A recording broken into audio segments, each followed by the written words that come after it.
Dia, boa tarde ou boa noite. Me chamo Matheus, sou um dos representantes deste grupo, constituído por Mariana Chaves, Kathleen Lima e eu, Matheus Silveira.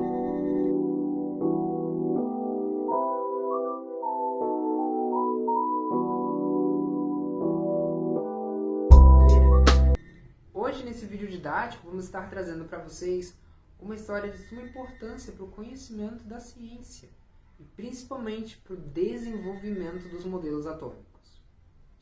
Pode sentar aí onde você estiver, independente se estiver no trabalho, no ônibus ou em casa, não se preocupa.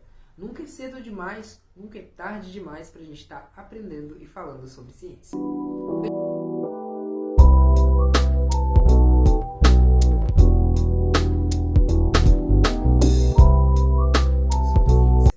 Bem, o modelo saturniano ele foi proposto ali por Hantaro Nagaoka, nascido em 1865. Ele tem ali uma proposta um tanto quanto peculiar, onde seus estudos e a sua teoria se baseia, como o próprio nome já diz, em Saturno.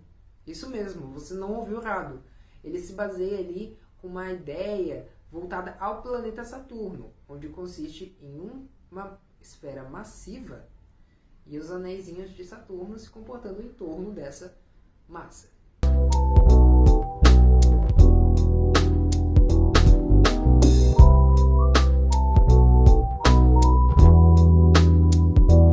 Nagaoka, além de ser um dos cientistas mais importantes e mais respeitados ali no Japão, ele teve um papel fundamentalmente reconhecido de uma forma ativa no desenvolvimento da ciência no país, principalmente no reinado de Mitsuhito, na Era Meiji.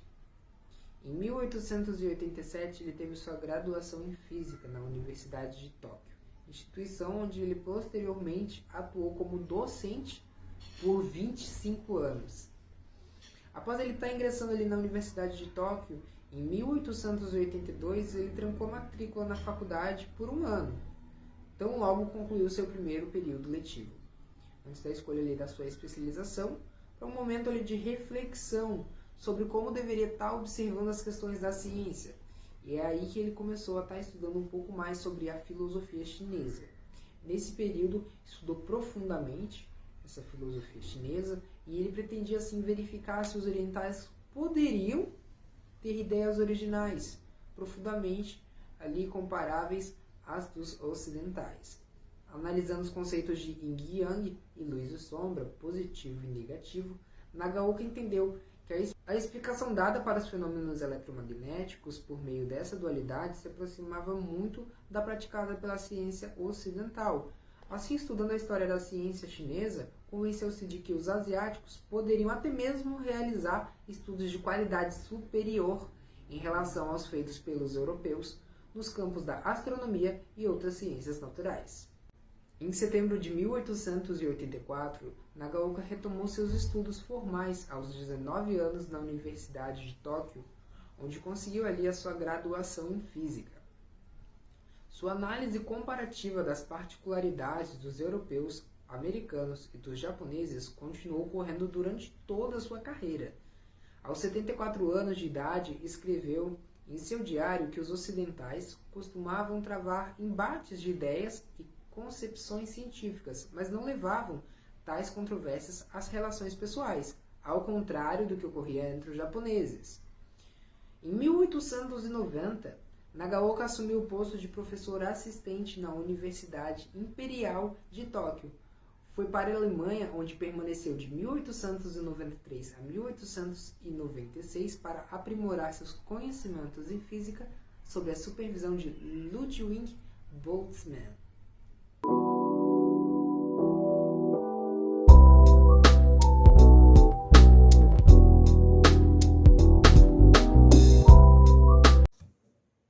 Agora falando um pouco sobre o modelo atômico de fato.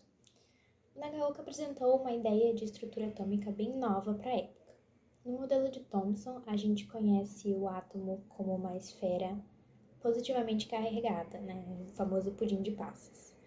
Nagaoka imaginou o átomo de forma diferente. Ele imaginou de uma forma bem mais organizada e sistemática.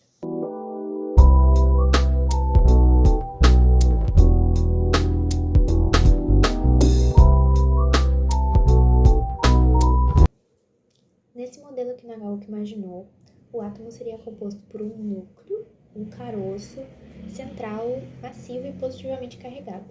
E em volta desse caroço estariam os elétrons dispostos em uma única camada. Essa camada seria em forma de anel, o que remete muito ao planeta Saturno, e é por isso que o modelo de Nagaoka também é muito conhecido como modelo atômico saturniano. Como nesse modelo os elétrons giram em torno do núcleo formando um anel, Nagaoka acreditava que a força de atração entre a carga positiva do núcleo e os elétrons é o que ia manter eles em órbita. Além disso, ele também acreditava que a força de atração e a força centrífuga, que é a força dos elétrons ao redor do núcleo, é o que ia manter o átomo estável. Então, se essa força de atração fosse forte o suficiente, o átomo seria estável mesmo com pequenas perturbações. A gente pode dizer que o modelo de Nagaoka se diferencia do de Thomson e de modelos anteriores, porque Nagaoka não imaginou o átomo como uma esfera uniforme. Ele imaginou todo um sistema organizado e bem estruturado. Além disso, o modelo de Nagaoka ofereceu uma visão muito importante para as teorias dos modelos atômicos, principalmente na evolução das ideias, porque apesar de não ter sido aceito, ele contribuiu para modelos mais avançados e estudos futuros.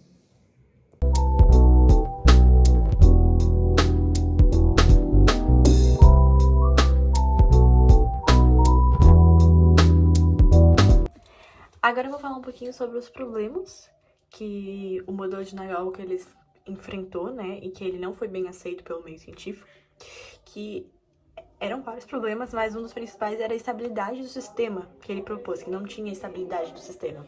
O núcleo central ele teria que ser muito maior e energeticamente mais forte do que as partículas que orbitavam ao redor dele. E aí, com isso, o dele tinha um desequilíbrio, sabe? Outro problema estava na velocidade angular dessas partículas, que segundo a física clássica, precisaria ser extremamente alta. E aí, com isso, dificultava a obtenção de valores na prática, sabe? Aí não teria como ver se o modelo dele estava certo, porque era uma grande velocidade angular. Aí não dava pra identificar, sabe? E de acordo com isso, com ele não conseguindo explicar certinho essa questão de estabilidade atômica, a comunidade científica rejeitou esse modelo dele. E aí, porque não tinha uma explicação convincente, então não teria como eles, pelo menos naquele período, acreditarem que tá certo, sabe? E uma das coisas que a gente achou importante dele foi uma fala dele, que é basicamente ele falando que ele fez um modelo, o modelo provavelmente há problemas, mas que esses problemas, com os próximos modelos, no decorrer do tempo, as pessoas se aperfeiçoariam. Que aí eu vou ler pra vocês, que vai passar aqui também na frente. Que, tipo, há vários problemas que possivelmente poderão ser estudados na hipótese do sistema de Saturno, tais como a afinidade química e a valência, a eletrólise e muitos outros materiais ligados a átomos e moléculas. O cálculo grosseiro e a exposição pouco aprofundada que fiz de muitos fenômenos podem servir de sugestão para uma solução mais completa da estrutura atômica. Ou seja, ele sabia que poderia ter coisas erradas, problemas, mas o estudo dele contribuiria para próximos pessoas que fossem estudar, próximos cientistas, para um desenvolvimento científico sobre os modelos atômicos, sabe? Então a gente acha que foi muito boa a contribuição dele. Só que uma das opiniões, um adendo, né, que a gente teve na nossa equipe é que naquela época, como havia uma tendência do Ocidente sempre subestimar ou ignorar questões científicas vindas do Oriente, em parte devido, tipo, por uma superioridade, sabe? Eles se acharem melhores. Isso levou a um reconhecimento limitado de trabalhos do Nagaoka. Tipo, quando você estuda, né, no ensino médio ou no superior, não é comumente você escutar falar sobre o modelo atômico de Nagaoka. Então, para a gente, para o nosso grupo, a gente achou importante a contribuição dele, que foi significativa para a época e que devia ter uma maior visibilidade, sabe?